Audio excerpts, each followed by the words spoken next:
जिले नारायणखेड़ के एक वक्त ने वक्फ बोर्ड चेयरमैन से मुलाकात करते हुए दरगाह हजरत बहजीद हैदरी शाहिद रहमतुल्लाह अलैह की अराजी पर मौजूद दुकानात को मुनहदम किए जाने और मार्केट के कामों को रोकने से मुताल्लिक एक मेमोरेंडम पेश किया है।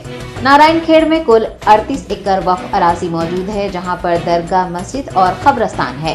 दरगाह की कुछ अराजी सड़क से मुत्तसिल है, जहां पर 6 दुकानात मौजूद थी और वक्फ किराएदारों की जानिब से बाकायदगी से किराया भी अदा किया जा रहा था।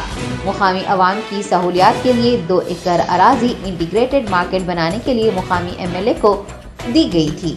मुकामी अफराद ने बताया कि नारायणखेड़ म्यूनिसिपल कॉरपोरेशन ने मार्केट के लिए रास्ता बनाने के लिए वक्फ अराजी पर मौजूद 6 दुकानात को मुनहदम कर दिया है। नारायणखेड़ के एक वक्त ने इस खुसूस में चेयरमैन वक्फ बोर्ड मोहम्मद मसीहुल्लाह खान से मुलाकात करते हुए उन्हें एक याददाश्त सौंपी है। इन्हेदामी कार्रवाई और मार्केट के कामों को रोकने की मांग भी की है।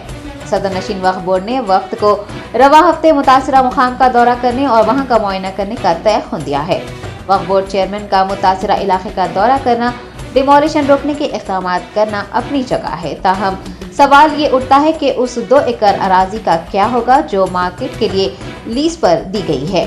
6 दुकानात के इन्हदाम से मुतासिर होने वाले अफराद वक्फ बोर्ड की जानिब से उनकी दरख्वास्त पर गौर किए जाने, उन्हें दूसरे मकामात पर जगह फराहम करने को लेकर भी तशवीश में मुब्तला हैं।